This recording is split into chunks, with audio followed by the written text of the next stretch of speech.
Hello everybody and welcome. In today's video we are going to be solving some geometry problems that you may run into if you're taking a test like the GMAT. This is a GMAT practice test, but we're focusing on geometry problems today. So let's just dive right into it. Question number 1. In the figure above, the circle with center O is inscribed in a square. If the square has an area of 64, what is the area of the circle? Okay, so we know that our square has an area of 64 units, and we want to know the area of our circle. Well, for this problem, it's important to recognize that here, if we have a drop down, we can see that our diameter of our circle is going to be equal to the side length of our square. So what's the side length of our square? Well, if our area is 64, and we know that the side length squared equals our area, then to find the side length, we're just going to take the square root to see that our side length is equal to 8. All right, so we know that our diameter is 8. In order to find the area of a circle, we are going to use the formula pi times our radius squared. The radius is half our diameter, so our radius is 4. So pi times 4 squared is going to be equal to 16 pi. So this answer is choice B. Excellent. Let's look at number 2. If the surface area of a cube is 384 square centimeters, what is the volume of the cube? All right, so for this problem, we need to understand a little bit. We need to know what surface area is. So here we have a cube. What is surface area? Well, surface area is all the area of your shape which you are able to touch. Okay, so it's the area of all the outside faces. So for our cube, we're told that our volume is equal to 384. So we're told that the surface area is equal to 384, and we're looking to solve for the volume. So if our surface area is every part of our cube which we can touch, what shapes is a cube made up of? Well, a cube is made up of 6 identical squares. It has a top, bottom, a front and back, and a left and right, so 6 identical squares. So if we divide our surface area by 6, we'll be able to find the area of just one of our faces. So let's do that now. 384 divided by 6. 6 goes into 38 6 times. 6 times 6 is 36, so we have remainder 2. 6 goes into 24 4 times. So the area of our square is 64. Wow, doesn't that look familiar? Just back to problem 1. So therefore, we know the side length. We know one of our side lengths for our cube is going to be a side length of 8, because the square root of 64, again, is 8. Now we want to know volume. Well, volume is length times width times height. So we're just going to take 8 and cube it. And we know 8 times 8 is 64. And then we need to do 64 times 8 in order to get our volume. 8 times 4 is 32. 8 times 6 is 48. Plus 3 is 51. So our answer here is choice E. Excellent. Let's look at number 3. So number 3, I'll move out of the way if I need to, but number 3 says, in the figure above, we have U and V to be parallel, and we have X and Y to be parallel. What is the value of D? So we're looking for the value of D. Before I even read these, let's see what we know just from the fact that we have some parallel lines. Well, we see that angle A and angle B are vertical angles. Therefore, they are congruent with one another. We also see that angle A is a corresponding angle with the angle up here, and the angle up here is a corresponding angle, or I'm sorry, that was a little mess up. Angle A corresponds with this angle. This angle is vertical with this angle. And this angle here corresponds with angle D. So angle A is equal to angle D. That's something we can tell just from our picture. And it's also equal to angle B. And what about angle C over here? Angle A, again, it's a corresponding angle with this angle here. And then this angle here and angle C form a straight angle, which sums to 180 degrees. So we know that angle A plus angle C is equal to 180. They're supplementary with each other. So let's see what information it gives us. We're told angle A plus D is 180. Well, we just found out that A is equal to D. So if A plus D equals 180, then we know that D must be equal to 90 degrees. So this first statement alone is enough information to determine the value of D. For statement 2, A plus C equals 180, that's something we already knew from the picture. The picture already told us that. That's no additional information. So answer 2 doesn't give us anything. So the answer for number 3 would be choice A. That statement 1 alone is sufficient to answer the question. Carrying forward, number 4. In the figure above, if ABCD is a rectangle and BF is parallel to CE, so these lines are parallel, we'll mark them as parallel. What is the area of BCEF? Okay, we want to know the area of BCEF. Okay, so we want to know this area. So what does option 1 tell us? What extra info does it tell us? It says that AB is 8 and AF is 6. So it says AB is 8 and AF is 6. That's all great and all. And here, I'm actually going to erase these. I think it clutters it more than helps. So if AB and 8 and AF is 6, we know that the area of this triangle is going to be 24, as 8 times 6 is 48, divided by 2 is 24. However, does that help us get this area of our parallelogram? And it really doesn't, okay? It doesn't because we still can't determine what the area of this triangle is up here. They look to be congruent, but you can never make assumptions in these types of problems, so we can't assume anything. However, with statement 2, we're told that F is the midpoint of AE. So if F is the midpoint, that does imply that C is also the midpoint. Therefore, triangle ABF and triangle CDE, they are congruent with one another. Okay, these triangles being congruent alone is not enough information to solve for the area of our parallelogram, especially because it doesn't give us any numerical values. So number 2 definitely won't be enough information on its own. However, 1 and 2 combined does give us enough information. So this answer is going to be choice C. Both statements together are sufficient, but neither statement alone is sufficient. Number 5. A rectangular box has side lengths L, W, and H, and a cube has side lengths S. If L, W, and H and S are integers, how many of these cubes are needed to completely fill this rectangular box?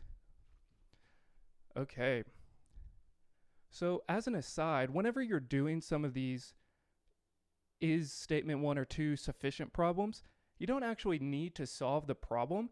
You just need to determine if you have enough information in order to solve the problem.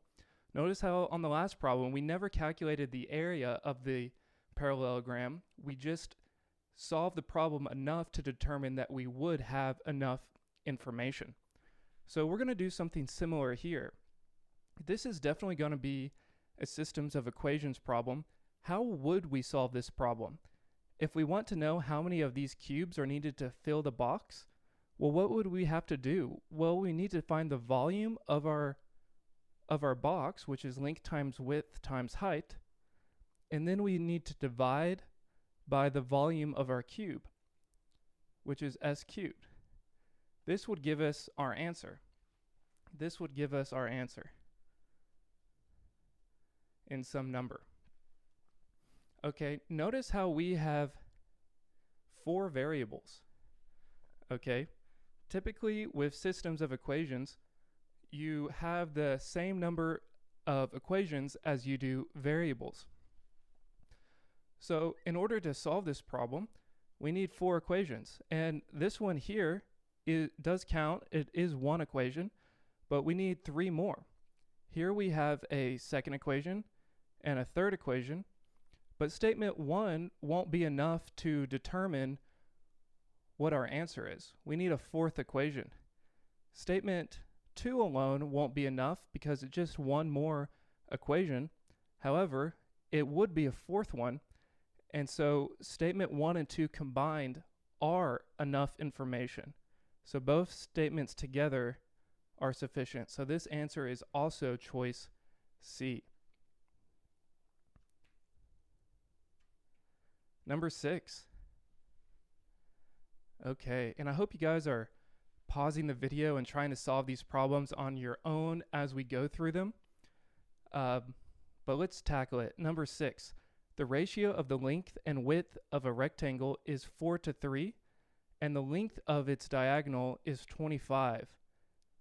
If a border with a uniform width of 2 centimeters is placed around the rectangle, what is the area of the border? Okay, we're looking for area of the border. So let's draw just a little picture. Here we have some rectangle. And we also know that we're going to have some border around our rectangle. And our border has a uniform width of 2 centimeters. So this distance is 2 all the way around. And we also know that our diagonal of our rectangle is 25. And we know the ratio from length to width is 4:3. So we know this is some 4x and this is some 3x. So right away, I know that this is a Pythagorean triple for this triangle. This is a 3, 4, 5 special right triangle. So it's important to have your Pythagorean triples known just so you can easily recognize them.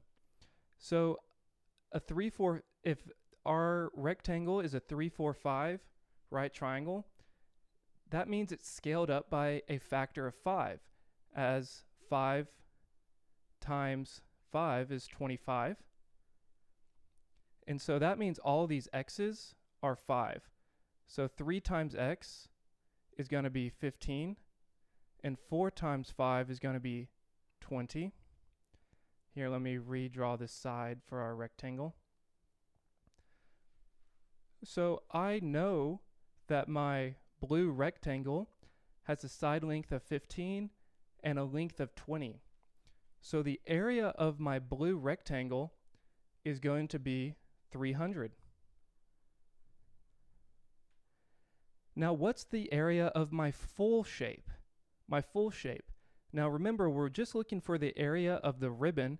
However, in order to get the area of the ribbon, we're going to take the full shape and then subtract the area of just our blue rectangle in order to have the area of our ribbon. So if our ribbon is 2 extra centimeters on either side, then it's going to extend our length by a distance of 4, and it's also going to extend our width by a distance of 4. So instead of 20 by 15, it's going to be 24. It will be 24 by 19. So let's figure out what this is. Well, we can actually do it a little quicker. 24 times 20 would be 480, but that was one too many 24s, and then 480 minus 24 is 456. So if we need to subtract these, 456 minus 300 will be 156. So 156 is the answer here. Excellent. Number 7. The length, width, and height of a rectangular solid with vertex A and B shown above have a ratio of 3 to 4 to 2 respectively. If the length of AB is the square root of 58, what is the surface area of the solid? Okay, another surface area problem. Again, a surface area is the area of every part of the 3D shape that you can touch. So here we have the ratios, but we need to figure out the scale factor in order to determine the full surface area. Okay, and we're told that AB has a length of 58. So AB is this kind of strange diagonal. It's the diagonal going from our front corner to our back upper corner. Okay, so first, let's determine what our full surface area is just in terms of these proportions. Okay, so we have a 4 by 3 by 2 box. So our surface area, well, we're going to have our bottom and our top are going to be 4 by 3 rectangles. 4 times 3 is 12. 12 doubled is 24. So 24 for our top and bottom areas. For our left and right sides, we have 2 by 3 rectangles. So 2 times 3 is 6. 6 doubled is 12. So our left and right has a total area of 12. And then our front and back are 4 by 2 rectangles. So 4 times 2 is 8, and 8 doubled is 16. So if our sides were 3, 4, and 2, our surface area would be 52. All right. So we can pretty much already count out A as the answer because we know we're going to have some scale factor. And then if I was just looking at these and guessing, B looks very nice just because it's a multiple of 52. And it doesn't really seem to be that any of the others are multiples of 52. So B looks really good, but let's verify the answer. We want to find our scale factor. Okay, so how can we do that? Well, this length, we're told, is the square root of 58. It's part of this kind of funky triangle where the square root of 58 is the hypotenuse, the height is 2, and then the base is the diagonal from A to the back. Okay, so we need to find another triangle first. Let's focus in on this triangle where we just have a normal right triangle. I'm going to outline in this pink. And notice now that the hypotenuse of this 4, 3 something triangle will be the base of this something 2 square root 58 triangle. Okay, so again, we have our 3, 4, 5 special right triangle. This triangle appears all the time, so get used to using it. So we know that 5 is our base and 2 is our height. Okay, so what's going to be our diagonal?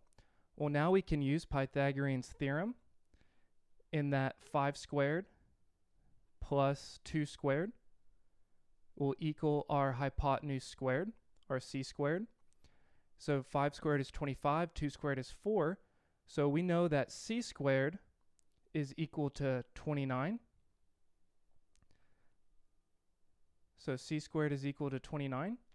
Therefore, c is equal to the square root of 29. Now in the problem, we were told that this diagonal is equal to the square root of 58. Why do we have that it's the square root of 29? Well, again, it's because we need to find our scale factor. What can we multiply to go from the square root of 29 to the square root of 58? Well, we can multiply by 2. So 2 is our scale factor. Since 2 is our scale factor, we're going to take the surface area, which we found, and multiply it by 2 in order to get 104 as our answer. Excellent, excellent. We only have 2 more problems. Problem number 8. Square BDFG is inscribed in an equilateral triangle.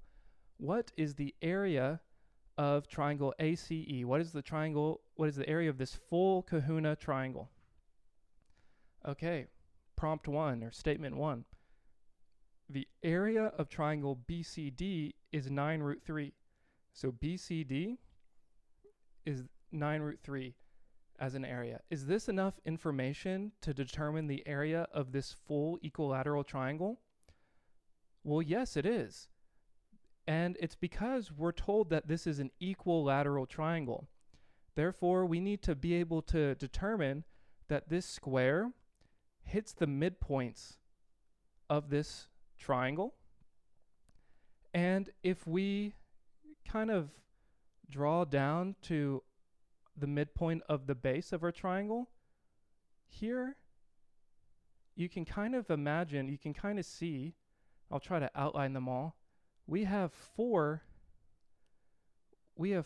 congruent triangles, and they're all congruent, means they're all equivalent. And so if we have the area of one of them, we'll have the area of all of them. So statement 1 is good. It is enough information to determine the area of our full shape. Excellent. What about statement 2? Statement 2 says DE is 4 root 3. This distance here, DE, is 4 root 3. And yes, this is also enough information because we're told again that our square is inscribed in our equilateral triangle. That means B and D are midpoints of our triangle. So if DE is 4 root 3, we can determine a full side length. And a full side length is all we need in order to determine the value of the area of an equilateral triangle. So both statements independently are enough information to determine this. And so what is that answer? It is choice D. Each statement alone is sufficient. Last one, number 9. What is the area of rectangle BC or ABCD? We're told that the ratio between AD and CD is 4/3. So that's like there's some 4x here and some 3x here. And then we're told that AC, the diagonal, has a length of 10. Okay? So for statement 1, it's not enough information because we have it in some ratio. Okay? If we multiply 4x and 3x, we get 12x squared. That's not an answer, right? That's not a number. So this alone is not enough info. If we're told the diagonal, is the diagonal alone enough to determine the area? It's not. It's not enough info to determine the area of a rectangle because we need to know both of our side lengths, and that's just one piece of information. However, putting it all together, it does help us because, again, this is some 3, 4, 5 right triangle. Wow, these 3, 4, 5 right triangles are popular, where we have some 3x, 4x, and 5x. And if we're told our diagonal is 10, then that is scaling our 3, 4, 5 right triangle up by a factor of 2. So we know that our base is 8 and our height is 6. So all of this together is enough info to determine the area of the rectangle. So this answer is choice C. Both statements together are sufficient, but neither alone. All right, so there was 9 practice problems. If you found this helpful, let me know down in the comments below. If you like how I explain things, leave me a comment telling what more information you would like and what other types of videos you would like to see. As always, hit that subscribe button, and I'll see you in the next video.